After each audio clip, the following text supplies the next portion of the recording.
ኬትና ስሎን የሚባሉ ቤስት ፍሬንዶች ከከተማ ወጣ ብለው አንድ የእርሻ ቦታ ላይ ለወር ስራ ያገኛሉ። ከወርም በኋላ ወደዚህ ሲመለሱ በሚያገኙት ብር ኒውዮርክ ሄደው ቆንጆ ልብሶችን እንደሚገዙ ያቅዱ ነበር። እነሱም እዛ ሄደው ሌላ ስም እንደሚጠቀሙ ያቅዳሉ። በንጋታውም በጣም የሚጨነቅላት የኬቲ አጎት ወደ ባስ ስቴሽኑ ያደርሳቸዋል። አጎቷም ካደረሳቸው በኋላ ችግር ከገጠማቸው በኮድ ቴክስት እንዲያደርጉለትና እዛ ባሉበት ጊዜም አልፋቤት በመከተል በየቀኑ የተለያየ ኮድ እንዲልኩለት ነግሯቸው የዛሬው ኮድ አፕል ነው ተባብሎ ሸኝቷቸው ይሄዳል። ባሱም እስኪመጣ 1 ሰዓት ይቀር ነበርና እስከዛ ካፌ ገብተው ለመጠቀም ይወስናሉ። በዚህ መሃል ሁለት ወንዶች ወደ እነሱ መጥተው ይተዋወቃቸዋል። እነሱም አንድ ላይ ሻይ ይጠጣሉ። ወንዶቹም ወንድማማች እንደሆኑ አስተዋውቀዋቸው ከተግባባቸው በኋላ ወደሚሄዱበት ቦታ እንደሚሸኟቸው ነግሯቸው ተስማምተው በመኪና ውስጥ ይገባሉ። በመሄድ ላይም እያሉ እነሱ የሚሰሩበት የተመደቡበት እርሻ ቦታውን ያልፉታል። እነ ኬትም ግራ ይገባቸዋል። እነሱም ዞረን እንመለሳለን ብለው ይጠይቁታል። ይሆናል ይልና መንዳቱን ይቀጥላል። የሆነ ቤትም ጋር ያቆማል። ከቤቱም አንዲት ተጫዋች ሴት ትወጣና ፈገግ ብላ ትቀበላቸዋለች። የወንዶቹ እናት ነበረች። እሷም ሻይና ጣፋጭ አምባሻ ታዘጋጅላቸዋለች። እነሱም ደስ ብሏቸው ይበላሉ። ነገር ግን ከደቂቃዎች በኋላ እይታቸው እየፈዘዘ ነበር። የሆነ ነገር እንደጨመረችባቸው ሲገባቸው ሮጠው ከቤት ያመልጣሉ። ነገር ግን ከደቂቃዎች በኋላ ራሳቸውን ስተው ይወድቃሉ። ጄድ እና ሉቃስም ተሸክመው ቤት ያስገቧቸዋል። በቀጣይ ቀን ኬት እና ስሎን ሲነቁ ራሳቸውን አንድ ኮንቴነር ውስጥ በጫካ መሃል በሰንሰለት ታስረው ይነቃሉ። እነሱም ይጮዋሉ፣ ምንም መልስ የለም። በዚህ መሃል ጄድ መጮዋቸውን እንዲያቆሙና ከዚህ በኋላ እዚህ እንደሚኖሩ ነግሯቸው ልብስ ያመጣላቸዋል። ልብሳቸውንም ከለበሱ በኋላ የጄድ እና የሉቃስ አለቃ ቦሪስ መጥቶ የኬትን ስልክ ያያል። ስማቸውንም እንደሸወዷቸው ይገባቸዋል። እሱም በኬት ስልክ ኮዱ እንድትነግረው አስፈራርቶ አፕል እንደሆነ ነግራው ቴክስት ይመልሳል።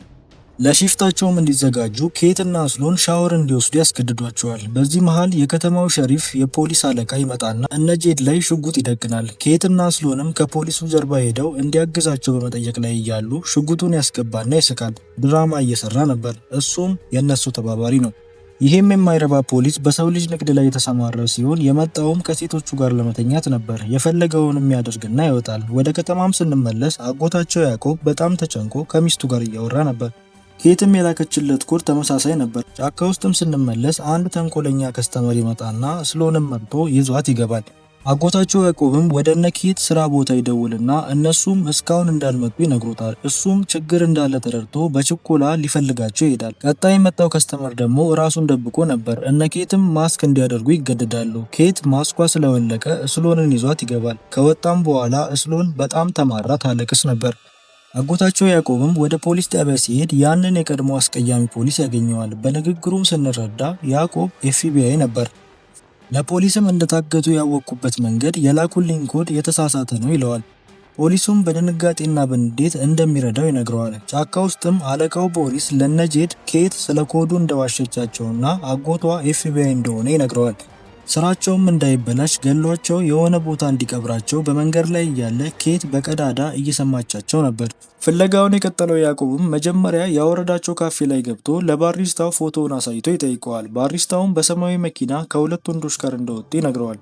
ኬትም ለስሎን ሊገሏቸው እንደሆነ በመንገድ ላይ እያለች እነ ጄድ ሌላ የመጨረሻ ከስተመር የቀድሞውን ተንኮለኛ ሰው አምጥተው ለሱ ጥለው ይሄዳሉ። ኬትም እንደ ማማለል አርጋ ትጠጋውና በጥርሷ እንደ ቫምፓየር ደም ስሩን ትበጭቀዋለች። እሱም ደሙ ፈሶ ይድቃል። እነሱም በዚህ አጋጣሚ ራሳቸውን ፈተው ይደበቃሉ። ያ ፖሊስም ሊገላቸው ይመጣል። እሱም መኪናውን አቁሞ ወደ ኮንቴነሩ ጠጋ ሲል እነ ኬት መኪናውን ይዘው ያመልጣሉ።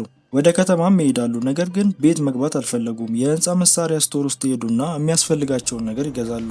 ነገሮች ሊደበላለቁ ነው። እስከዚህ ሰዓት በማየት ላይ ያላችሁ ላይክ፣ ሰብስክራይብ ማድረጋችሁን አትርሱ።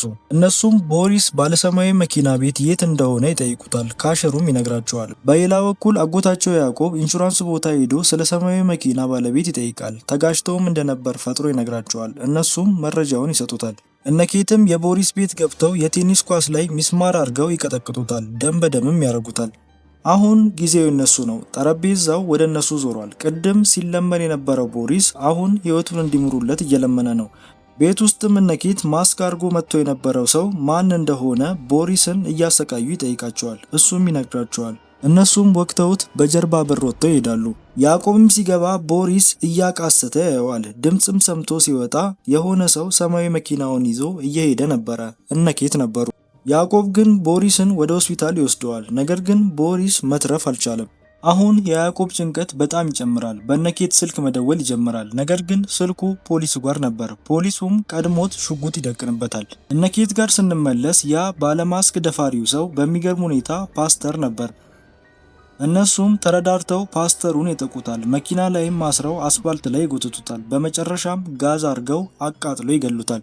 ፖሊሱም ያዕቆብን ያግተዋል። ጭራሽ እሱ እያለ ሌላ 2 ሴት ይዞ ይገባል። ሴቶቹ ግን እድለኛ ነበሩና ሳይነካቸው እነኬት ደርሰው ከኋላ ፖሊሱን መጥተው ፌንት ያስበሉታል። ፖሊሱንም ይዘው ካሰሩት በኋላ ቅድም እንደቀለደባቸው እነሱም ይቀልዱበታል፣ ያሰቃዩታል። ይቅርታ መጠየቅ ሲጀምርም ኬት በሽጉጥ ትገለዋለች። እነኬትም ሌሎች ሴቶቹን ፈተው አጎታቸው ያዕቆብንም እንዲፈቱት ነግረው ይጠፋሉ። ወደ ነጄድ ቤትም ተደብቀው ገብተው እነሱን እንደመረዘች የነጄድን እናት መርዘው ራሷን ያስቷታል። እናትየዋንም አስረው ጄድን አይኗ እያየ ይመቱትና ይገሉታል። አስሮ ወደ ነበረውም ሉቃስ እናትየዋን ይወስዷትና እሱን ፈተው እናቱን እንዲገል ያስገድዱታል። እሱ ግን እምቢ ሲል በሽጉጥ ይደፉታል። ሽጉጡንም እጁ ላይ አድርገው ራሱን እንዳጠፋ ሌሎቹንም እንደገደለ ያስመስላሉ። እናትየዋም እንዳይገሏት መለመን ትጀምራለች። ያላትንም ገንዘብ እንዲወስዱ ትጠይቃለች። ነገር ግን ልመናው አልሰራም። በቀጣይ ሲን አጎታቸው ያዕቆብ ቤት ይሄዳል። ትንሽ ጊዜ አልፏል። ኬትና ስሎንንም ወደ ኒውዮርክ ኤርፖርት ይዟቸው ይሄዳል። እነሱም ያሰቡትን ያሳካሉ፣ ወደ ራሳቸውም ይመለሳሉ። ፊልሙን እንደወደዳችሁት ተስፋ አለኝ። ላይክ፣ ሰብስክራይብ በማድረግ ቤተሰብ ይሁኑ።